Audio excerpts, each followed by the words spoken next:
സ്റ്റെപ്സ്റ്റോൺസിലെ ഒരു ദ്വീപിന്റെ വിജനമായ തീരം. അവിടെ ഭയാനകമായ ഒരു കാഴ്ച അരങ്ങേറുകയായിരുന്നു. ട്രയാർക്കി സേനയുടെ പ്രിൻസ് അഡ്മിറലായ ക്രാഗസ് ഡ്രാഹർ കപ്പൽ തകർന്ന് തീരത്തടിഞ്ഞ വെസ്റ്ററോസി നാവികരെ അതിക്രൂരമായി വധിക്കുകയാണ്. തീരത്തെ മണലിൽ ആഴത്തിൽ ഉറപ്പിച്ചിരിക്കുന്ന മരക്കുറ്റികളിൽ ജീവനോടെ അവൻ ആണിയടിച്ചു നിർത്തി. വേലിയേറ്റത്തിൽ ഉയർന്നുവരുന്ന കടൽവെള്ളത്തിൽ പതുക്കെ മുങ്ങിമരിക്കാനോ അല്ലെങ്കിൽ വെള്ളത്തോടൊപ്പം കൂട്ടത്തോടെ ഇഴഞ്ഞെത്തുന്ന ഞണ്ടുകൾക്ക് ജീവനോടെ ഇരയാകാനോ വേണ്ടിയായിരുന്നു ആ ക്രൂരത. വേദനയോടെയുള്ള ആ നാവികരുടെ അലർച്ചകൾ ആ കടൽത്തീരത്തു പ്രതിധ്വനിച്ചു. രക്തദാഹികളായ ഞണ്ടുകൾ പതിയെ ആ മനുഷ്യശരീരങ്ങളിലേക്ക് അരിച്ചുകയറാൻ തുടങ്ങിയിരുന്നു. വരാനിരിക്കുന്ന വലിയൊരു യുദ്ധത്തിന്റെ ഭയാനകമായ തുടക്കമായിരുന്നു അത്. രാജകീയ തലസ്ഥാനമായ കിങ്സ് ലാൻഡിംഗിലെ ചുവന്ന കോട്ടയുടെ ഇരുണ്ട ഇടനാഴികളിൽ അധികാരത്തിന്റെയും ഗൂഢാലോചനകളുടെയും ഗന്ധം എപ്പോഴും തങ്ങിനിൽപ്പുണ്ടായിരുന്നു.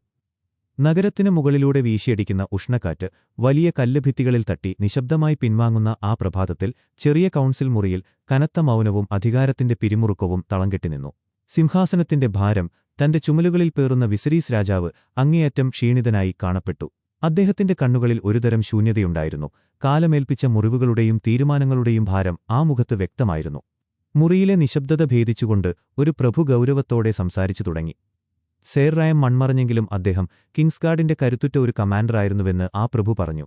അദ്ദേഹം കുറച്ചുകാലമായി രോഗബാധിതനായിരുന്നുവെന്നും സമാധാനത്തോടെയാണ് അദ്ദേഹം യാത്രയായതെന്ന് താൻ വിശ്വസിക്കുന്നുവെന്നും വിസരീസ് പതുക്കെ പറഞ്ഞു. അതെ, ഉറക്കത്തിൽ അദ്ദേഹം ശാന്തനായി യാത്രയാവുകയായിരുന്നുവെന്നും സൈലന്റ് സിസ്റ്റേഴ്സ് അദ്ദേഹത്തിന്റെ ഭൗതിക ശരീരം സംസ്കാരത്തിനായി ഒരുക്കുന്നുണ്ടെന്നും മെല്ലോസ് പറഞ്ഞു.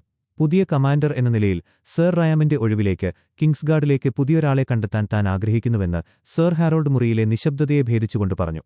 കിങ്സ്ഗാർഡ് എത്രയും പെട്ടെന്ന് അതിന്റെ പൂർണ്ണ അംഗബലമായ 7ലേക്ക് എത്തേണ്ടതുണ്ടെന്ന് ഹാൻഡായ ഓട്ടോ തന്റെ വിരലുകൾ മേശയിൽ തട്ടിക്കൊണ്ടു പറഞ്ഞു. ഹാൻഡ് എന്ന നിലയിൽ തന്റെ സഹായത്തോടെ കൊട്ടാരത്തിലേക്ക് മികച്ച ചില ഉദ്യോഗാർത്ഥികളെ താൻ ക്ഷണിച്ചിട്ടുണ്ടെന്നും എല്ലാവരും ന്യായമായ പരീക്ഷണങ്ങൾ വിജയിച്ചവരാണെന്നും ഓട്ടോ പറഞ്ഞു. ഈ ശാന്തമായ ചർച്ചകൾ പുരോഗമിക്കുന്നതിനിടയിലാണ് അപ്രതീക്ഷിതമായി ആ മുറിയുടെ വാതിലുകൾ വലിയ ശബ്ദത്തോടെ തുറക്കപ്പെട്ടത്.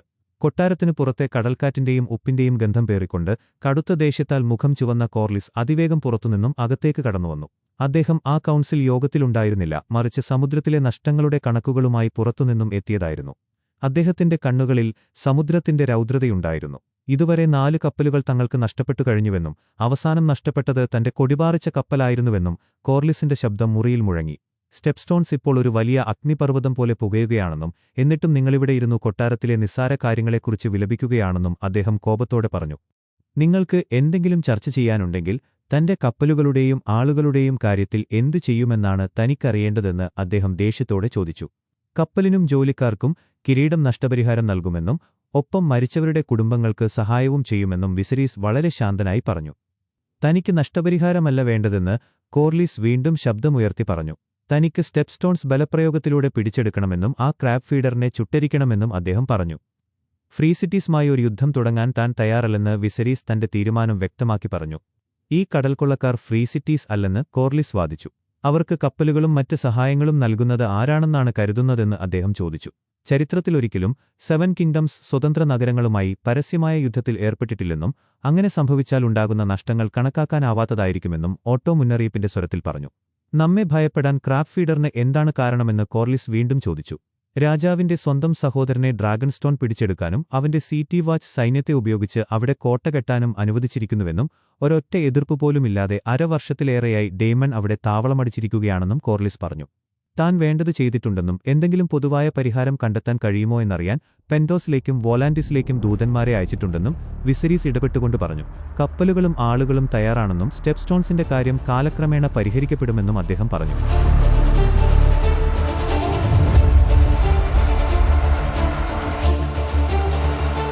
അപ്പോഴാണ് അതുവരെ നിശബ്ദയായി ആ വലിയ മുറിയുടെ മൂലയിൽ പ്രഭുക്കന്മാർക്ക് വീഞ്ഞു പകർന്നു നൽകിയിരുന്ന റെനേറ മുന്നോട്ടു വന്നത്. പിതാവിന് ഡ്രാഗൺ റൈഡർമാർ ഉണ്ടെന്നും ഞങ്ങളെ അയക്കൂ എന്നും അവൾ ആത്മവിശ്വാസത്തോടെ പറഞ്ഞു.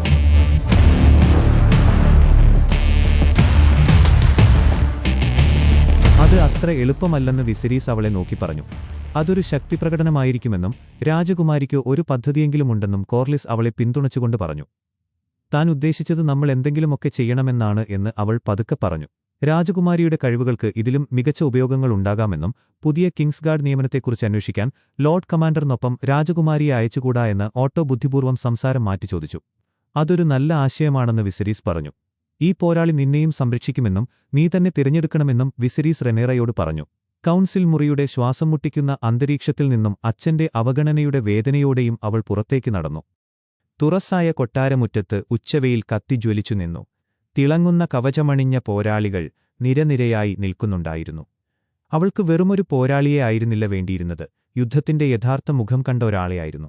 മികച്ച ഒരു പോരാളിയായ സർ ഡെസ്മണ്ട് കാരൺ മുന്നോട്ടു വരൂ എന്ന് സർ ഹാരോൾഡ് വിളിച്ചു പറഞ്ഞു. സർ റോയ്സ് കാരന്റെ മകനായ ഇദ്ദേഹം അടുത്തിടെ കിങ്സ്വുഡിൽ വെച്ച് ഒരു വേട്ടക്കാരനെ നിയമത്തിനു മുന്നിൽ കൊണ്ടുവന്നുവെന്നും രാജകുമാരിക്ക് അദ്ദേഹത്തിന്റെ വിശ്വസ്ത സേവനത്തിന് നന്ദി പറയാമെന്നും അദ്ദേഹം പറഞ്ഞു. കിരീടത്തോടുള്ള വിശ്വസ്ത സേവനത്തിന് ഞങ്ങൾ നന്ദി പറയുന്നുവെന്ന് റെനേറ ഔപചാരികമായി പറഞ്ഞു. അടുത്തയാളായി സർ റൈമൺ മാലിസ്റ്ററിനെ സർ ഹാരോൾഡ് പരിചയപ്പെടുത്തി. ലോർഡ് ലിമൺ മാലിസ്റ്ററിന്റെ മകനും 18-ാം വയസ്സിൽ നൈറ്റ് പദവി ലഭിച്ചയാളുമാണെന്ന് അദ്ദേഹം പറഞ്ഞു. റെനേറയുടെ കണ്ണുകൾ ആ പോരാളികളുടെ കൂട്ടത്തിൽ അസാധാരണമായ ഒരു മുഖത്ത് ഉടക്കിനിന്നു. വേട്ടക്കാരെ പിടികൂടുന്നതിനപ്പുറം ഈ പോരാളികൾക്ക് ആർക്കെങ്കിലും യഥാർത്ഥ യുദ്ധപരിചയമുണ്ടോ എന്ന് അവൾ ചോദിച്ചു.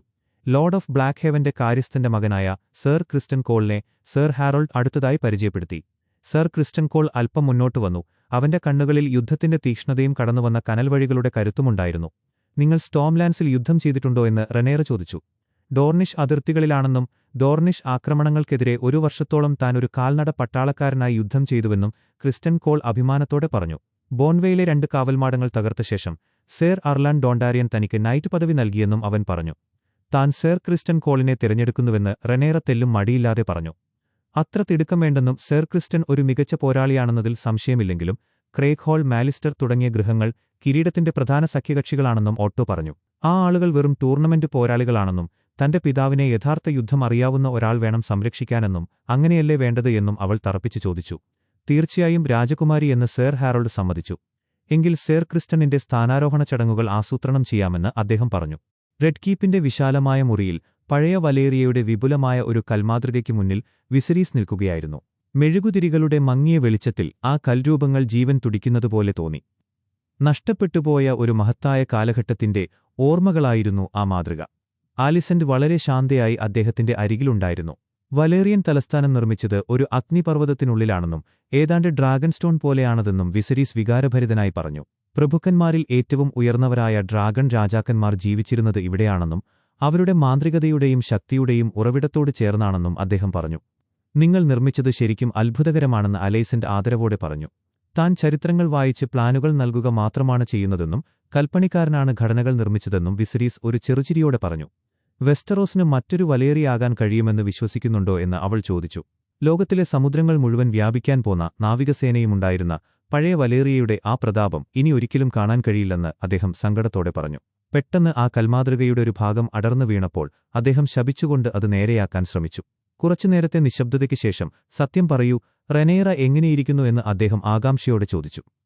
നിങ്ങൾ എന്താണ് ഉദ്ദേശിക്കുന്നതെന്ന് അലൈസന്റ് അമ്പരപ്പോടെ ചോദിച്ചു. ഈയിടെയായി അവൾ തന്നോട് അധികം സംസാരിക്കുന്നില്ലെന്ന് വിസരീസ് വിഷമത്തോടെ പറഞ്ഞു. വ്യക്തിപരമായ കാര്യങ്ങൾ സംസാരിക്കാൻ അവൾക്ക് ബുദ്ധിമുട്ടുണ്ടാകുമെന്നും അതിന് കുറച്ച് സമയമെടുക്കുമെന്നും തന്റെ സ്വന്തം അമ്മയെ നഷ്ടപ്പെട്ടപ്പോൾ തനിക്കും അങ്ങനെയായിരുന്നുവെന്നും അലൈസന്റ് അദ്ദേഹത്തെ ആശ്വസിപ്പിച്ചുകൊണ്ട് പറഞ്ഞു. അവൾ തന്നെ സമീപിച്ചിരുന്നെങ്കിൽ എന്ന് താൻ ആഗ്രഹിക്കുന്നുവെന്ന് വിസരീസ് പറഞ്ഞു. നിങ്ങൾ അവളിലേക്ക് ചെന്നാലോ എന്ന് അലൈസന്റ് ചോദിച്ചു. ചില സമയങ്ങളിൽ 15-കാരിയായ തന്റെ സ്വന്തം മകളെ അഭിമുഖീകരിക്കുന്നതിനേക്കാൾ വലിയൊരു ഡ്രാഗണിനെ നേരിടുന്നതാണ് എളുപ്പമെന്ന് തനിക്ക് തോന്നുന്നുവെന്ന് വിസരീസ് നിസ്സഹായനായി പറഞ്ഞു. അവളെ ക്ഷണിച്ചാൽ അവൾ നിങ്ങളോട് മനസ്സ് തുറക്കുമെന്ന് താൻ കരുതുന്നുവെന്നും നിങ്ങൾക്കവളോട് വളരെ എളുപ്പത്തിൽ ഇടപെടാൻ കഴിയുമല്ലോ എന്നും അലൈസന്റ് പറഞ്ഞു. തങ്ങളുടെ സംസാരങ്ങളെക്കുറിച്ച് നീ റെനേറയോട് പറയുന്നില്ലല്ലോ എന്ന് വിസരീസ് ആശങ്കയോടെ ചോദിച്ചു. അവൾക്കിത് മനസ്സിലാകില്ലെന്ന് താൻ ഭയക്കുന്നുവെന്നും അദ്ദേഹം പറഞ്ഞു. ഇല്ല തിരുമനസ്സേ എന്ന് അവൾ ഉറപ്പു നൽകി. കൊട്ടാരത്തിലെ വലിയ സെപ്റ്റിന്റെ ശാന്തതയിൽ ആയിരക്കണക്കിന് മെഴുകുതിരികൾ നിശബ്ദമായ പ്രാർത്ഥനകൾ പോലെ എരിയുന്നുണ്ടായിരുന്നു. വായുവിൽ കുന്തിരിക്കത്തിന്റെ ഗന്ധം തങ്ങിനിന്നു. എമായുടെ ഓർമ്മയ്ക്കായി റെനേറ ഒരു മെഴുകുതിരി കത്തിച്ചു. അവളുടെ മുഖത്ത് പറഞ്ഞറിയിക്കാനാവാത്ത സങ്കടം തളം കെട്ടിനിന്നു. തന്റെ അമ്മ മരിച്ചിട്ട് അരവർഷമേ ആയുള്ളൂ എന്നും അതിനു മുമ്പേ അവർ തന്റെ അച്ഛനെ വീണ്ടും വിവാഹം കഴിപ്പിക്കാനും തന്നെ അവകാശിയെന്ന സ്ഥാനത്തുനിന്ന് മാറ്റാനും ശ്രമിക്കുന്നുവെന്നും റെനേറ വേദനയോടെ പറഞ്ഞു. തന്നെ പുറത്താക്കി അവർ രഹസ്യ കൗൺസിലുകളിൽ എങ്ങനെ ഗൂഢാലോചന നടത്തുന്നുവെന്ന് തനിക്കറിയാമെന്നും അവൾ പറഞ്ഞു. പ്രഭുക്കന്മാരുടെയും രാജാക്കന്മാരുടെയും കാര്യങ്ങളിൽ നിങ്ങൾക്ക് വിഷമിക്കാൻ കഴിയില്ലെന്നും നിങ്ങളുടെ പിതാവ് വീണ്ടും വിവാഹം കഴിച്ചാലോ എന്നും അലൈസന്റ് അവളെ ആശ്വസിപ്പിക്കാൻ ശ്രമിച്ചുകൊണ്ട് ചോദിച്ചു. നിങ്ങളുടെ പിതാവ് നിങ്ങളെ സ്നേഹിക്കുന്നുവെന്നും അദ്ദേഹത്തിന്റെ അവകാശിയായി അദ്ദേഹം നിങ്ങളെയാണ് തിരഞ്ഞെടുത്തതെന്നും അവൾ പറഞ്ഞു. അദ്ദേഹം തന്നെയല്ല തിരഞ്ഞെടുത്തതെന്നും അദ്ദേഹം ഡേമോണിനെ തള്ളിക്കളയുകയായിരുന്നുവെന്നും റെനേറ നിരാശയോടെ പറഞ്ഞു. തന്റെ അമ്മയോടൊപ്പമായിരിക്കാൻ താൻ കണ്ടെത്തിയ വഴിയാണിതെന്നും ഇവിടുത്തെ ഈ നിശബ്ദതയിൽ എനിക്ക് അവരോട് അടുപ്പമുള്ളതായി തോന്നുന്നുവെന്നും അവൾ പറഞ്ഞു. ഇത് കേൾക്കുമ്പോൾ വിഡ്ഢിത്തമായി തോന്നിയേക്കാമെന്നും അവൾ കൂട്ടിച്ചേർത്തു. എനിക്കിത് വിഡ്ഢിത്തമായി തോന്നുന്നില്ലെന്നും അലൈസന്റെ ആത്മാർത്ഥതയോടെ പറഞ്ഞു. കുറച്ചുനേരം നിശബ്ദയായിരുന്ന ശേഷം അദ്ദേഹം തന്നെ തന്റെ കൊച്ചു പെൺകുട്ടിയായി മാത്രം കാണരുതെന്ന് ഞാൻ ആഗ്രഹിക്കുന്നുവെന്ന് റെനൈറ കണ്ണീരോടെ പറഞ്ഞു. തന്റെ സ്വന്തം പിതാവിനും പെൺകുട്ടികളുടെ ഭാഷ അറിയില്ലെന്നും എനിക്ക് അദ്ദേഹത്തോട് സംസാരിക്കണം എന്നുണ്ടെങ്കിൽ ഞാൻ തന്നെ അതിനായി ശ്രമിക്കണമെന്ന് എനിക്കറിയാമെന്നും അലൈസന്റ് പറഞ്ഞു. കൊട്ടാരത്തിന്റെ പുറത്തുള്ള മനോഹരമായ പൂന്തോട്ടത്തിൽ കാറ്റ് മരച്ചില്ലകളിൽ സംഗീതം തീർത്തുകൊണ്ട് വീശിയടിച്ചു. പ്രഭാത വെയിൽപ്പൂക്കളുടെ നിറങ്ങളെ കൂടുതൽ ശോഭയുള്ളതാക്കി. വിസരീസ് അവിടേക്ക് നടന്നുവരുമ്പോൾ കോർലീസും റെനീസും അവിടെ കാത്തുനിൽപ്പുണ്ടായിരുന്നു. നമുക്ക് കണ്ടുമുട്ടാൻ കഴിഞ്ഞതിൽ സന്തോഷമെന്ന് വിസരീസ് അഭിവാദ്യം ചെയ്തുകൊണ്ട് പറഞ്ഞു. ഇന്ന് കൗൺസിലിൽ അന്തരീക്ഷം അല്പം ചൂടുള്ളതായിരുന്നുവെന്ന് തനിക്കറിയാമെന്നും തങ്ങളുടെ കുടുംബങ്ങൾ തമ്മിലുള്ള ബന്ധത്തെ താൻ എത്രത്തോളം വിലമതിക്കുന്നുവെന്ന് അങ്ങയെ അറിയിക്കാൻ താൻ ആഗ്രഹിച്ചുവെന്നും വിസരീസ് പറഞ്ഞു. ഇന്ന് സ്മോൾ കൗൺസിലിൽ നടന്ന കാര്യങ്ങൾക്ക് താൻ മാപ്പ് ചോദിക്കുന്നുവെന്നും ആരെയും അപമാനിക്കാൻ താൻ ഉദ്ദേശിച്ചിരുന്നില്ലെന്നും കോർലീസ് വിനയത്തോടെ പറഞ്ഞു. നിങ്ങളുടെ നാവികസേന നമ്മുടെ സാമ്രാജ്യത്തിന്റെ ഏറ്റവും പ്രധാനപ്പെട്ട സ്വത്തുക്കളിൽ ഒന്നാണെന്നും എന്നാൽ രാജാവെന്ന നിലയിൽ യുദ്ധം ഒഴിവാക്കാനാവില്ലെന്ന് ഉറപ്പാകുന്നതുവരെ അത് ഒഴിവാക്കുക എന്നതാണ് തന്റെ കടമ എന്ന് നിങ്ങൾ മനസ്സിലാക്കണമെന്നും വിസരീസ് പറഞ്ഞു. നമ്മളിലാരും തുറന്ന യുദ്ധം ആഗ്രഹിക്കുന്നില്ലെന്ന് റെനിസ് പറഞ്ഞു. നമ്മുടെ ശത്രുക്കളുടെ കണ്ണുകൾ ഇപ്പോൾ റെഡ് കീപ്പിൽ ഉറച്ചിരിക്കുകയാണെന്ന് താൻ ഭയപ്പെടുന്നുവെന്ന് കോർലീസ് ഒട്ടും മടികൂടാതെ പറഞ്ഞു. രാജ്ഞി മരിച്ചുവെന്നും ഇരുമ്പ് സിംഹാസനത്തിന്റെ അവകാശിയായി ഒരു പെൺകുട്ടിയെ നാമനിർദ്ദേശം ചെയ്തുവെന്നും ഇത് ചരിത്രത്തിൽ ആദ്യമായാണെന്നും അദ്ദേഹം പറഞ്ഞു. അവകാശം നിഷേധിക്കപ്പെട്ട രാജാവിന്റെ സഹോദരൻ ഒരു എതിർപ്പുമില്ലാതെ ഡ്രാഗൺസ്റ്റോണിലെ ഇരിപ്പിടം അവകാശപ്പെട്ടിരിക്കുന്നുവെന്നും ഇപ്പോൾ ഒരു വിദേശ ശക്തി നമ്മുടെ ഏറ്റവും പ്രധാനപ്പെട്ട കപ്പൽപാതയിൽ ഒരു കോളനി സ്ഥാപിച്ചിരിക്കുന്നുവെന്നും കോർലിസ് ഓർമ്മിപ്പിച്ചു. നിങ്ങൾ തന്റെ ഭരണത്തെക്കുറിച്ച് വളരെ വലിയൊരു ചിത്രമാണ് വരച്ചുകാണിക്കുന്നതെന്ന് വിസരീസ് ചിരിച്ചുകൊണ്ട് പറഞ്ഞു. അതൊരു സത്യസന്ധമായ ചിത്രമാണെന്നും നിലവിൽ കിരീടം ദുർബലമാണെന്നാണ് വിലയിരുത്തപ്പെടുന്നതെന്നും കോർലിസ് പറഞ്ഞു. സ്റ്റെപ്സ്റ്റോൺസിലെ ഒരു അന്ധമായ ആക്രമണം മാത്രമാണോ നമ്മൾ ദുർബലരല്ലെന്ന് തെളിയിക്കാനുള്ള ഏക മാർഗമെന്ന് വിസരീസ് ചോദിച്ചു. ഒരു കൊടുങ്കാറ്റിൽ നിന്ന് രക്ഷപ്പെടാൻ അതിലൂടെയോ അല്ലെങ്കിൽ അതിനു ചുറ്റുമോ കപ്പലോടിക്കാമെന്നും എന്നാൽ അത് വരുന്നതുവരെ ഒരിക്കലും കാത്തിരിക്കരുതെന്നും കോർലിസ് തത്വചിന്താപരമായി പറഞ്ഞു. നിങ്ങളുടെ മനസ്സിൽ എന്തെങ്കിലും പ്രത്യേക പദ്ധതിയുണ്ടോ എന്ന് വിസരീസ് ചോദിച്ചു. നമ്മുടെ കുടുംബങ്ങളെ ഒന്നിപ്പിക്കുകയെന്നും ഞങ്ങളുടെ മകൾ ലെനയെ വിവാഹം കഴിക്കുകയെന്നും കോർലിസ് തന്റെ പദ്ധതി വെളിപ്പെടുത്തിക്കൊണ്ട് പറഞ്ഞു. അവശേഷിക്കുന്ന 2 വലിയ വലേറിയൻ കുടുംബങ്ങളെ ഒന്നിപ്പിക്കണമെന്നും ഡ്രാഗണുകളും രക്തബന്ധത്തിൽ ഊട്ടിയുറപ്പിച്ച നാവികസേനയും ഒന്നിക്കുമ്പോൾ കിരീടത്തിന്റെ ഏറ്റവും ശക്തമായ ദിനങ്ങൾ വരാനിരിക്കുന്നതേയുള്ളൂവെന്ന് സാമ്രാജ്യത്തിന് കാണിച്ചുകൊടുക്കാൻ കഴിയുമെന്നും അദ്ദേഹം പറഞ്ഞു. വിവാഹത്തെക്കുറിച്ച് താൻ അധികം ചിന്തിച്ചിട്ടില്ലെന്ന് എനിക്ക് സമ്മതിക്കേണ്ടിയിരിക്കുന്നുവെന്നും എമ മരിച്ചിട്ട് അരവർഷം പോലുമായിട്ടില്ലെന്നും വിസരീസ് വേദനയോടെ പറഞ്ഞു. രാജവംശത്തെ ശക്തിപ്പെടുത്താനും കൂടുതൽ അവകാശികളെ സൃഷ്ടിക്കാനും നിങ്ങൾ എത്രയും വേഗം പുതിയൊരു ഭാര്യയെ സ്വീകരിക്കുമെന്ന് രാജ്യം പ്രതീക്ഷിക്കുന്നുവെന്നും ലെയ്നയേക്കാൾ ശക്തയായ ഒരു പങ്കാളിയെ നിങ്ങൾക്ക് ആവശ്യപ്പെടാൻ കഴിയില്ലെന്നും കോർലിസ് ഉറപ്പിച്ചു പറഞ്ഞു. ഒരു ചെറിയ ഇടവേളയ്ക്ക് ശേഷം പൂന്തോട്ടത്തിലെ മനോഹരമായ നടപ്പാതയിലൂടെ വിസരീസ് 12 വയസ്സുകാരിയായ ലെയ്നയോടൊപ്പം നടക്കുകയായിരുന്നു. പച്ചപ്പുകൾക്കിടയിലൂടെയുള്ള ആ നടത്തം അദ്ദേഹത്തിന് കടുത്ത അസ്വസ്ഥതയാണ് ഉണ്ടാക്കിയത്. നാം പരസ്പരം മനസ്സ് തുറന്ന് സംസാരിക്കണമെന്നും നിനക്കെന്തും പറയാമെന്നും അദ്ദേഹം പറഞ്ഞു. നിങ്ങൾ രാജാവാണെന്നവൾ നാണത്തോടെ പറഞ്ഞു. നിന്റെ അമ്മയെ എനിക്ക് വലിയ കാര്യമായിരുന്നുവെന്ന് വിസരീസ് പറഞ്ഞു. ബലീരിയനിൽ പറക്കുന്നത് എങ്ങനെയുണ്ടായിരുന്നുവെന്ന് അവൾ പെട്ടെന്ന് ആകാംക്ഷയോടെ ചോദിച്ചു. നിങ്ങളായിരുന്നു ബലീരിയനിന്റെ അവസാനത്തെ റൈഡർ എന്ന് അവൾ പറഞ്ഞു. അവൻ മരിക്കുന്നതിനു മുമ്പ് വളരെ കുറച്ചു കാലം മാത്രമാണ് താൻ പറഞ്ഞതെന്നും ബലീരിയന്റെ കൂടെ പഴയ വലേറിയയുടെ അവസാനത്തെ ഓർമ്മയും മരിച്ചുവെന്നും വിസരീസ് ദൂരേക്ക് നോക്കിക്കൊണ്ട് പറഞ്ഞു. പക്ഷേ ഭഗർ ഇപ്പോഴും എവിടെയോ ജീവിച്ചിരിപ്പുണ്ടെന്നും നമ്മുടെ ലോകത്തിനു തന്നെ ഉൾക്കൊള്ളാൻ കഴിയാത്തത്ര വലുതാണവൾ എന്ന് ചിലർ പറയുമെന്നും അദ്ദേഹം പറഞ്ഞു. അവൾ എവിടെയാണ് കൂടുകൂട്ടുന്നതെന്ന് നിങ്ങൾക്കറിയാമോ എന്ന് ലെന ചോദിച്ചു. എന്തായെന്ന് അദ്ദേഹം പെട്ടെന്ന് അമ്പരപ്പോടെ ചോദിച്ചു. വാഗർ ഇപ്പോൾ എവിടെയാണെന്ന് നിങ്ങൾക്കറിയാമോ എന്ന് അവൾ വീണ്ടും ചോദിച്ചു. കടലിന്റെ തീരത്ത് എവിടെയോ അവൾ വീടുണ്ടാക്കിയെന്ന് വിശ്വസിക്കപ്പെടുന്നുവെന്നും അവളുടെ പാട്ട് സങ്കടകരമായ ഒന്നാണെന്നും വിസരീസ് പറഞ്ഞു. ഡ്രാഗണുകൾക്ക് പോലും ഏകാന്തത അനുഭവപ്പെടുന്നുണ്ടാവുമെന്ന് ഞാൻ കരുതുന്നുവെന്ന് അദ്ദേഹം നെടുവീർപ്പിട്ടു. പഴയ വലേറിയയിലുണ്ടായിരുന്നതുപോലെ നമ്മുടെ കുടുംബങ്ങൾ ഒന്നിക്കുന്നത് വലിയൊരു ബഹുമതിയായിരിക്കുമെന്ന് ഒരു കൊച്ചു പെൺകുട്ടിയുടെ യാതൊരു ഭാവവുമില്ലാതെ ലെന കാണാതെ പഠിച്ചതുപോലെ പറഞ്ഞു. രാജവംശത്തെയും രാജ്യത്തെയും ശക്തിപ്പെടുത്താൻ ഞാൻ നിങ്ങൾക്ക് ശുദ്ധമായ രക്തമുള്ള ധാരാളം കുട്ടികളെ നൽകാം എന്നും അവൾ പറഞ്ഞു. വിസരീസ് ഞെട്ടലോടെ അവളെ നോക്കി. നിന്റെ പിതാവാണോ നിന്നോടിത് പറയാൻ പറഞ്ഞതെന്നും നിന്റെ അമ്മ എന്താണ് നിന്നോട് പറഞ്ഞതെന്നും അദ്ദേഹം ചോദിച്ചു. തനിക്ക് 14 വയസ്സ് തികയുന്നതുവരെ ഞാൻ നിങ്ങളുടെ കൂടെ കിടക്കേണ്ടി വരില്ലെന്ന് അമ്മ പറഞ്ഞുവെന്ന് അവൾ നിഷ്കളങ്കമായി പറഞ്ഞു. വിസരീസ് ശ്വാസം മുട്ടുന്നതുപോലെ ആ വാക്കുകൾ കേട്ടുനിന്നു. മറ്റൊരു ഭാഗത്ത് ഉയർന്ന ഒരു ബാൽക്കണിയിൽ നിന്ന് റെനീസും റെനേറായും വിസരീസും ലെനായും പൂന്തോട്ടത്തിലൂടെ നടക്കുന്നത് നോക്കി നിൽക്കുകയായിരുന്നു. ഇത് നിന്നെ അലട്ടുന്നുണ്ടോ എന്ന് റെനീസ് ചോദിച്ചു. തന്റെ പിതാവ് ഒരു രാജാവാണെന്നും പുതിയൊരു ഭാര്യയെ സ്വീകരിക്കുകയും തന്റെ രാജവംശം ശക്തിപ്പെടുത്തുകയും ചെയ്യേണ്ടത് അദ്ദേഹത്തിന്റെ കടമയാണെന്നും റനേറ തന്റെ വികാരങ്ങൾ മറച്ചുവെക്കാൻ ശ്രമിച്ചുകൊണ്ട് പറഞ്ഞു. താൻ രാഷ്ട്രീയത്തിലെ പാഠങ്ങളല്ല ചോദിച്ചതെന്നും ഇത് നിന്നെ അലട്ടുന്നുണ്ടോ എന്നാണ് ചോദിച്ചതെന്നും റെനീസ് വീണ്ടും പറഞ്ഞു. ലെന നിങ്ങളുടെ മകളാണെന്നും ഇത് നിങ്ങളെ അലട്ടുന്നുണ്ടോ എന്നും റനേറ തിരിച്ചു ചോദിച്ചു. തീർച്ചയായും അലട്ടുന്നുണ്ടെന്നും എന്നാൽ കാര്യങ്ങളുടെ ക്രമം താൻ മനസ്സിലാക്കുന്നുവെന്നും റെനീസ് പറഞ്ഞു. നിങ്ങളത് മനസ്സിലാക്കുന്നുണ്ടെന്ന് തനിക്ക് തോന്നുന്നില്ലെന്ന് റനേറ പറഞ്ഞു. എന്നിൽ നിന്ന് എന്തെങ്കിലും ദേഷ്യം പുറത്തുകൊണ്ടുവരാനാണ് നിങ്ങൾ ഉദ്ദേശിക്കുന്നതെങ്കിൽ നിങ്ങൾ പരാജയപ്പെടുകയാണെന്ന് നിങ്ങൾ അറിയണമെന്ന് റെനീസ് ഒരു ചിരിയോടെ പറഞ്ഞു. നേരെമറിച്ചാണ് സംഭവിക്കുന്നതെന്നും അത് തന്റെ മകളോടായാലും മറ്റാരോടായാലും നിങ്ങളുടെ പിതാവ് വൈകാതെ വീണ്ടും വിവാഹം കഴിക്കുമെന്നും അവർ പറഞ്ഞു. അദ്ദേഹത്തിന്റെ പുതിയ ഭാര്യ പുതിയ അവകാശികളെ ജനിപ്പിക്കുമെന്നും അവരിൽ ഒരാൾ ആൺകുട്ടിയാകാൻ സാധ്യത കൂടുതലാണെന്നും റെനീസ് കൂട്ടിച്ചേർത്തു. ആ കുട്ടി വളർന്നുവരുമ്പോൾ രാജ്യത്തെ പുരുഷന്മാർ നിങ്ങളെയല്ല അവനെ അവകാശിയാകാൻ പ്രതീക്ഷിക്കുമെന്നും കാരണം അതാണ് കാര്യങ്ങളുടെ ക്രമമെന്നും അവർ വ്യക്തമാക്കി. ഞാൻ രാജ്ഞിയാകുമ്പോൾ ഞാൻ പുതിയൊരു ക്രമം സൃഷ്ടിക്കുമെന്ന് റനേറ ദൃഢനിശ്ചയത്തോടെ പറഞ്ഞു. പക്ഷേ രാജ്യത്തെ പുരുഷന്മാർക്ക് ഒരു ഭരണാധികാരിയായി ഒരു സ്ത്രീയെ നിയമിക്കാനുള്ള അവസരം ലഭിച്ചിരുന്നുവെന്നും എന്നാൽ അവരത് നിഷേധിച്ചുവെന്നും അവർ ഓർമ്മിപ്പിച്ചു. അവർ നിങ്ങളെ നിഷേധിച്ചുവെന്നും ഒരിക്കലും രാജ്ഞിയാകാത്തവൾ എന്ന് വിളിച്ചുവെന്നും റനേറ പറഞ്ഞു. പക്ഷേ അവർ തന്റെ മുന്നിൽ മുട്ടുകുത്തി സിംഹാസനത്തിന്റെ അവകാശിയെന്ന് തന്നെ വിളിച്ചുവെന്ന് അവൾ അഭിമാനത്തോടെ പറഞ്ഞു. നിങ്ങൾ അവരുടെ പാനപാത്രങ്ങൾ വഹിക്കുമ്പോൾ ആ കാര്യം നിങ്ങളുടെ പിതാവിന്റെ ആളുകളെ ഓർമ്മിപ്പിക്കാറുണ്ടോ എന്ന് റെനീസ് പരിഹാസത്തോടെ ചോദിച്ചു. ഇതാ ഒരു കൈപ്പേറിയ സത്യമെന്നും അത് നിങ്ങളോട് പറയാൻ മറ്റാർക്കും ധൈര്യമില്ലെന്നും പറഞ്ഞ് റെനീസ് അവളുടെ കണ്ണുകളിലേക്ക് നോക്കി. ഇരുമ്പ് സിംഹാസനത്തിൽ ഒരു സ്ത്രീ കയറുന്നത് കാണുന്നതിനേക്കാൾ ഈ രാജ്യത്തെ ചുട്ടരിക്കാനായിരിക്കും പുരുഷന്മാർ താൽപ്പര്യപ്പെടുകയെന്നും നിങ്ങളുടെ പിതാവ് ഒരു വിഡ്ഢിയല്ലെന്നും റെനീസ് ഗൗരവത്തോടെ പറഞ്ഞു.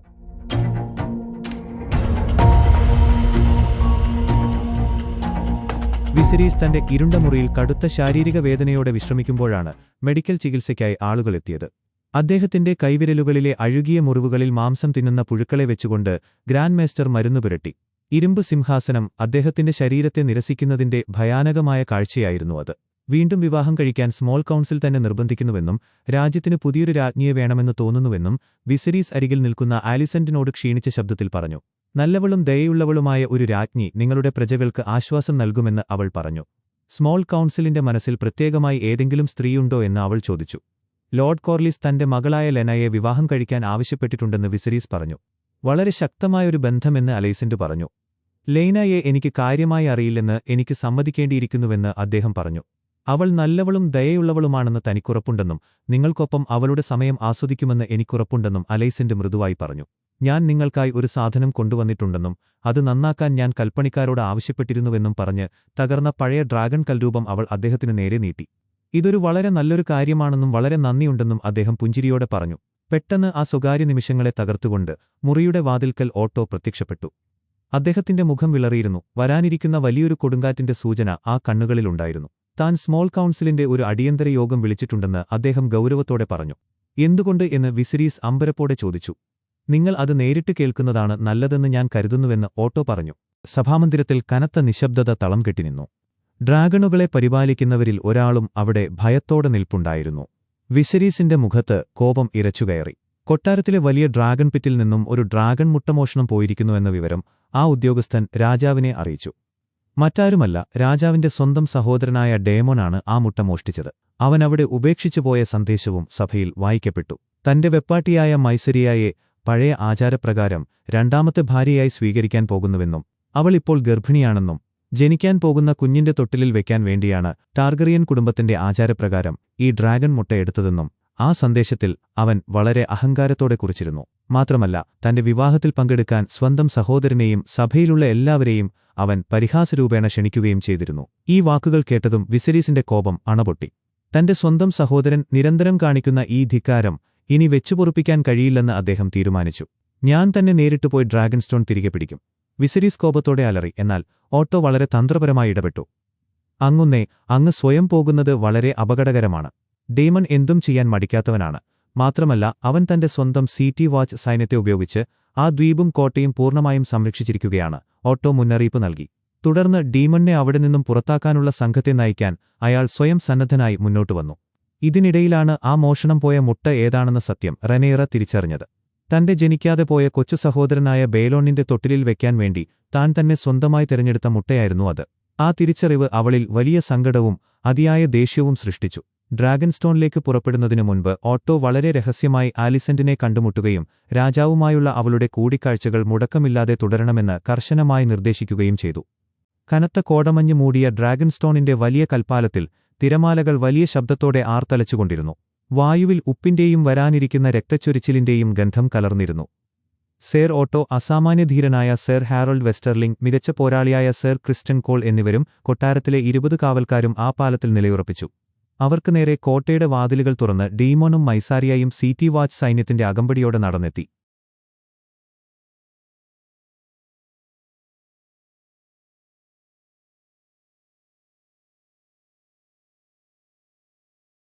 രാജാവിന്റെ കർശനമായ കൽപ്പനകൾ അയാൾ അവരെ അറിയിച്ചു. മോഷ്ടിച്ച ആ ഡ്രാഗൺ മുട്ട ഉടൻ തിരികെ നൽകണം, കോട്ട വിട്ടുപോകണം, നിന്റെ ഈ സ്വന്തം സൈന്യത്തെ പിരിച്ചുവിടണം, ഒപ്പം ഈ മൈസാരിയയെ നാടുകടത്തുകയും വേണം, ഒട്ടോ കൽപ്പിച്ചു. എന്നാൽ ഡേമണിന്റെ മുഖത്ത് പുച്ഛം മാത്രമായിരുന്നു ഉണ്ടായിരുന്നത്. അവൻ ഈ കൽപ്പനകൾ പൂർണ്ണമായും നിരസിച്ചു. വളരെ പരിഹാസത്തോടെ ക്രിസ്റ്റൻ കോളിന് നേരെ തിരിഞ്ഞു. സർ ക്രിസ്പിൻ, അങ്ങനെയല്ലേ നിന്റെ പേര്? അവൻ പുച്ഛത്തോടെ ചോദിച്ചു. തന്റെ പേര് മനഃപൂർവ്വം തെറ്റിച്ചു വിളിച്ച ഡെമണിനോട് യാതൊരു ഭാവവ്യത്യാസവുമില്ലാതെ അയാൾ മറുപടി നൽകി. സർ ക്രിസ്റ്റൻ കോൾ എന്നാണ് രാജകുമാര. അതുകേട്ട ഡെമൺ ഒരു കള്ളച്ചിരിയോടെ പറഞ്ഞു. എന്നോട് ക്ഷമിക്കണം, എനിക്ക് പെട്ടെന്ന് ഓർത്തെടുക്കാൻ കഴിഞ്ഞില്ല. ഒരുപക്ഷെ ഞാൻ അങ്ങയെ കുതിരപ്പുറത്തുനിന്നും അടിച്ചു താഴെയിട്ടത് രാജകുമാരൻ ഇപ്പോഴും ഓർക്കുന്നുണ്ടാകുമല്ലോ. അയാൾ വളരെ ശാന്തനായി, എന്നാൽ മൂർച്ചയേറിയ വാക്കുകളോടെ ഡെമണിനെ ഓർമ്മിപ്പിച്ചു.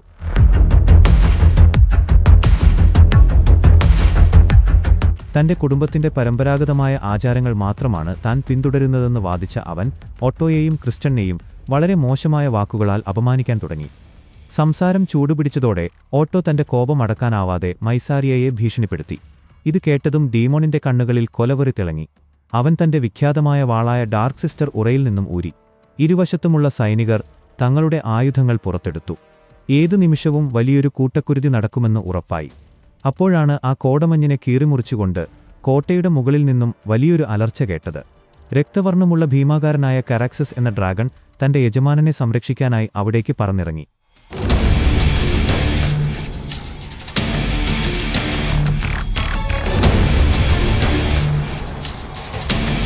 അതിന്റെ ഭയാനകമായ രൂപം കണ്ടതോടെ ഓട്ടോ തന്റെ സൈനികരോട് ആയുധങ്ങൾ താഴെയിടാൻ കൽപ്പിച്ചു. പെട്ടെന്നാണ് ആകാശത്ത് മറ്റൊരു ഇടിമുഴക്കം കേട്ടത്.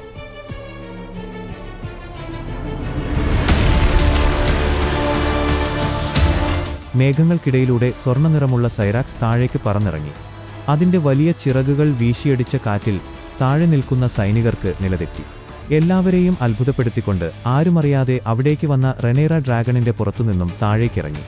ഓട്ടോ അവളെ തടയാൻ ശ്രമിച്ചെങ്കിലും അവൾ അയാളെ വകവയ്ക്കാതെ മുന്നോട്ട് നടന്നു. എന്റെ അച്ഛന്റെ അവകാശി എന്ന നിങ്ങളുടെ പഴയ സ്ഥാനം നിങ്ങൾക്ക് തിരികെ വേണമെങ്കിൽ നിങ്ങൾ എന്നെ കൊല്ലണം, റെനേറ വെല്ലുവിളിച്ചു. അവളുടെ കണ്ണുകളിൽ മരണഭയമില്ലായിരുന്നു, മറിച്ച് ഒരു യഥാർത്ഥ ടാർഗറിയൻ രാജകുമാരിയുടെ ധൈര്യം ജ്വലിച്ചു നിന്നു. ഡയമണ്ട് അവളെ തന്നെ തുറച്ചുനോക്കി. തന്റെ പഴയ സ്ഥാനം തിരികെ ലഭിക്കാൻ വേണ്ടി സ്വന്തം മരുമകളെ ഇത്രയും ക്രൂരമായി കൊലപ്പെടുത്താൻ അവന് കഴിഞ്ഞില്ല. ഒരു ദീർഘനിശ്വാസത്തോടെ അവൻ തോൽവി സമ്മതിച്ചുകൊണ്ട് തന്റെ കയ്യിലിരുന്ന ആ ഡ്രാഗൺ മുട്ട റെനേറയ്ക്ക് നേരെ എറിഞ്ഞുകൊടുത്തു. തുടർന്ന് യാതൊന്നും മിണ്ടാതെ മൈസരിയയെയും കൂട്ടി അവൻ കോട്ടയ്ക്കുള്ളിലേക്ക് മടങ്ങിപ്പോയി. റെനേറ ആ മുട്ട വളരെ ശ്രദ്ധയോടെ ഡ്രാഗണുകളെ പരിപാലിക്കുന്ന ഉദ്യോഗസ്ഥരെ ഏൽപ്പിച്ചു.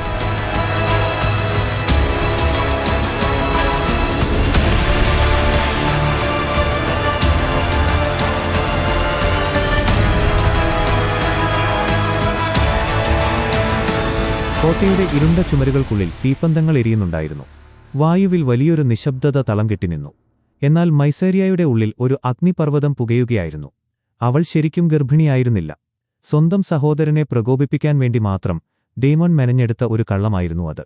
ഒരു കളിപ്പാവയെപ്പോലെ തന്നെ ഉപയോഗിച്ചതിന് അവൾ അവനോട് പൊട്ടിത്തെറിച്ചു. രാജാവിന്റെ ഇളയ സഹോദരൻ എന്ന നിലയിൽ നിങ്ങൾക്ക് എന്ത് തെറ്റു ചെയ്താലും കൊട്ടാരത്തിന്റെ വലിയൊരു സംരക്ഷണം ലഭിക്കും, എന്നാൽ എനിക്കത് ലഭിക്കില്ല, അവൾ ദേഷ്യത്തോടെയും ഭയത്തോടെയും പറഞ്ഞു. അവന്റെ ഈ വിഡ്ഢിത്തങ്ങൾക്ക് അവസാനം വലിയ വില കൊടുക്കേണ്ടി വരുന്നത് താനായിരിക്കുമെന്ന് അവൾ കണ്ണീരോടെ ഓർമ്മിപ്പിച്ചു. അവളുടെ ഭയം മനസ്സിലാക്കിയ ഡേമൺ എന്ത് സംഭവിച്ചാലും അവളെ സംരക്ഷിക്കുമെന്ന് സത്യം ചെയ്തുകൊണ്ട് അവളെ ആശ്വസിപ്പിക്കാൻ ശ്രമിച്ചു. കൊട്ടാരത്തിൽ ഓട്ടോ മടങ്ങിവരുന്നതും കാത്ത് വിസരീസ് തന്റെ സ്വകാര്യമുറിയിലെ തീജ്വാലയ്ക്ക് മുന്നിൽ വലിയൊരു ആലോചനയിലായിരുന്നു. അദ്ദേഹം ലോർഡ് ലയണൽ സ്ട്രോങ്ങിനെ അവിടേക്ക് വിളിപ്പിച്ചു. ലേന വെലറിയോണിനെ വിവാഹം കഴിക്കുന്നതിനെക്കുറിച്ച് തികച്ചും സ്വതന്ത്രമായ ഒരു അഭിപ്രായം അറിയാനാണ് അദ്ദേഹം ശ്രമിച്ചത്. വെറുമൊരു കുട്ടിയെ വിവാഹം കഴിക്കുന്നത് അങ്ങേക്ക് വലിയൊരു ബുദ്ധിമുട്ടാണെന്നെനിക്കറിയാം, ലിയോണൽ വളരെ ഗൗരവത്തോടെ പറഞ്ഞു. എന്നാൽ രാജ്യത്തിന്റെ ഇപ്പോഴത്തെ അവസ്ഥയിൽ വെലറിയന് കുടുംബവുമായുള്ള സഖ്യം ശക്തിപ്പെടുത്തുന്നത് വളരെ അത്യാവശ്യമാണെന്ന് അദ്ദേഹം ചൂണ്ടിക്കാണിച്ചു. വലിയ സഭയുടെ തീരുമാനങ്ങൾ മൂലം കോർലിസിന്റെ മനസ്സിലുണ്ടായ വലിയ മുറിവുകൾ ഉണക്കാനും വലീരിയയുടെ അവസാനത്തെ കണ്ണികളെ ഒന്നിപ്പിക്കാനും ഇതിലൂടെ കഴിയുമെന്ന് അദ്ദേഹം വിശദീകരിച്ചു. ഏറ്റവും പ്രധാനമായി സ്റ്റെപ്സ്റ്റോൺസിലെ ഇപ്പോഴത്തെ പ്രശ്നങ്ങൾ ഒരു വലിയ യുദ്ധത്തിലേക്ക് വഴിമാറുകയാണെങ്കിൽ വെലാറിയോൺ കുടുംബത്തിന്റെ വലിയ നാവികസേന കൊട്ടാരത്തിന് ആവശ്യമായി വരുമെന്നും അദ്ദേഹം ഓർമ്മിപ്പിച്ചു. അവരുടെ സംസാരം തുടരുന്നതിനിടയിലാണ് റെനേറ രാജാവിന്റെ അനുവാദമില്ലാതെ ഡ്രാഗൺസ്റ്റോണിലേക്ക് പോയെന്നും ഇപ്പോൾ തിരികെ എത്തിയെന്നും അദ്ദേഹം അറിയിച്ചു. വിസരീസിന്റെ സ്വകാര്യ അറയിലേക്ക് കിങ്സ്ഗാർഡിന്റെ കാവലിൽ റെനേറ കടന്നുവന്നു. വിസരീസ് കോപം കൊണ്ട് ജ്വലിക്കുകയായിരുന്നു. ഒരു വാക്കുപോലും പറയാതെ സ്വന്തം ജീവൻ പണയപ്പെടുത്തി അങ്ങോട്ടേക്ക് പോയതിന് അദ്ദേഹം അവളെ ശക്തമായി ശാസിച്ചു. എന്നാൽ രക്തച്ചൊരിച്ചിലില്ലാതെ ആ മുട്ട തിരികെ കൊണ്ടുവരാനും ആ പ്രശ്നം അവിടെ വെച്ച് തന്നെ അവസാനിപ്പിക്കാനും അവൾക്ക് മാത്രമേ കഴിഞ്ഞിട്ടുള്ളൂ എന്ന സത്യം അദ്ദേഹം ഉള്ളിൽ അംഗീകരിക്കുന്നുണ്ടായിരുന്നു. പതിയെ അവരുടെ സംസാരം മരിച്ചുപോയ എമ്മയെക്കുറിച്ചുള്ള ഓർമ്മകളിലേക്ക് വഴിമാറി. നിനക്ക് നിന്റെ അമ്മയുടെ ഒരുപാട് ഗുണങ്ങൾ ലഭിച്ചിട്ടുണ്ട്, വിസരീസ് വലിയൊരു സങ്കടത്തോടെ പറഞ്ഞു. തനിക്ക് ഇനിയൊരിക്കലും എമ്മയ്ക്ക് പകരം മറ്റൊരാളെ സ്നേഹിക്കാൻ കഴിയില്ലെന്ന് അദ്ദേഹം തുറന്നു സമ്മതിച്ചു. എന്നാൽ തന്റെ ഒരേയൊരു അവകാശി റെനേറ മാത്രമാണ്. അവൾക്കെന്തെങ്കിലും സംഭവിച്ചാൽ അത് ടാർഗറിയൻ കുടുംബത്തിന്റെ വലിയൊരു അവസാനമായിരിക്കും. പുതിയൊരു ഭാര്യ തനിക്ക് ആൺമക്കളെ നൽകിയാലും റെനേറയെ മാറ്റി മറ്റൊരാളെ അവകാശിയാക്കാൻ താൻ ഒരിക്കലും ഉദ്ദേശിക്കുന്നില്ലെന്നും അദ്ദേഹം അവൾക്ക് ഉറപ്പു നൽകി. എന്നാൽ ഈ രാജവംശം നിലനിർത്താൻ താൻ വീണ്ടും വിവാഹം കഴിച്ചേ മതിയാകൂ എന്ന് അദ്ദേഹം വേദനയോടെ കൂട്ടിച്ചേർത്തു. പിറ്റേന്ന് രാവിലെയുള്ള വലിയ സഭയുടെ യോഗം. ഭരണാധികാരികൾ എല്ലാവരും മേശയ്ക്ക് ചുറ്റും ഇരിക്കുന്നുണ്ടായിരുന്നു. മുറിയിൽ കനത്ത നിശബ്ദത.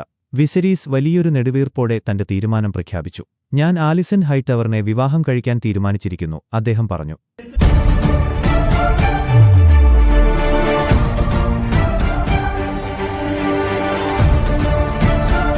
ആ വാക്കുകൾ ആ സഭയിൽ ഒരു വലിയ ഇടിത്തീ പോലെയാണ് വീണത്. ആ സഭയിൽ ഓട്ടോയുടെ മുഖത്തു മാത്രമേ സന്തോഷമുണ്ടായിരുന്നുള്ളൂ. റെനേറയുടെ കണ്ണുകൾ നിറഞ്ഞു. അവൾക്കവിടെ നിൽക്കാൻ കഴിഞ്ഞില്ല. ഈ തീരുമാനം കേട്ടതോടെ കോർലിസ് തന്റെ ഇരിപ്പിടത്തിൽ നിന്നും ദേഷ്യത്തോടെ ചാടിയെഴുന്നേറ്റു. തന്റെ കുടുംബത്തെ രാജാവ് വീണ്ടും അപമാനിച്ചിരിക്കുകയാണെന്ന് അദ്ദേഹത്തിന് തോന്നി. ഇതൊരു വലിയ അസംബന്ധമാണ് എന്നലറിക്കൊണ്ട് അദ്ദേഹം സഭാമന്ദിരത്തിൽ നിന്നും പുറത്തേക്ക് നടന്നു. തന്റെ സ്വന്തം അച്ഛനും ഏറ്റവും അടുത്ത കൂട്ടുകാരിയും ചേർന്ന് തന്നെ ചതിച്ചുവെന്ന തിരിച്ചറിവിൽ ഹൃദയം തകർന്ന റെനേറയും അദ്ദേഹത്തിന് പിന്നാലെ അവിടെ നിന്നും പുറത്തേക്ക് നടന്നു. സമുദ്രത്തിന്റെ ഇരമ്പൽ മുഴങ്ങിക്കേൾക്കുന്ന ഹൈടൈഡ് എന്ന തന്റെ വലിയ കോട്ടയിലേക്ക് കോർലിസ് ടാർഗറിയൻ രാജകുമാരനായ ഡേമണിനെ ക്ഷണിച്ചുവരുത്തി. കോട്ടയ്ക്കുള്ളിലെ വലിയ തീജ്വാലയ്ക്ക് മുന്നിൽ നിന്നുകൊണ്ട് കോർലിസ് തന്റെ സങ്കടവും ദേഷ്യവും അവനോട് പങ്കുവച്ചു. തന്റെ കുടുംബം കൊട്ടാരത്തിന് നൽകിയ വിശ്വസ്ത സേവനങ്ങളെ വിസരീസ് യാതൊരു വിലയുമില്ലാതെ വലിച്ചെറിഞ്ഞുവെന്ന് അദ്ദേഹം രോഷത്തോടെ പറഞ്ഞു.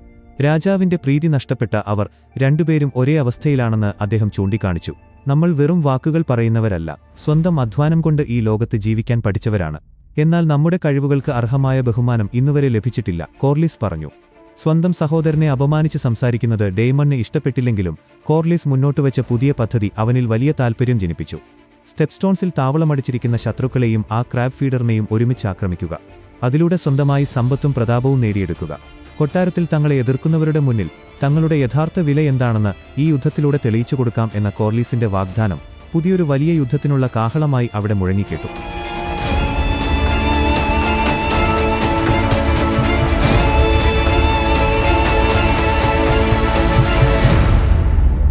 എപ്പിസോഡ് അവസാനിക്കുന്നു. ഹൗസ് ഓഫ് ദ ഡ്രാഗണിന്റെ ബാക്കി എപ്പിസോഡുകൾ മിസ്സാവാതിരിക്കാൻ ഇപ്പോൾ തന്നെ ചാനൽ സബ്സ്ക്രൈബ് ചെയ്യുക. Thank you so much.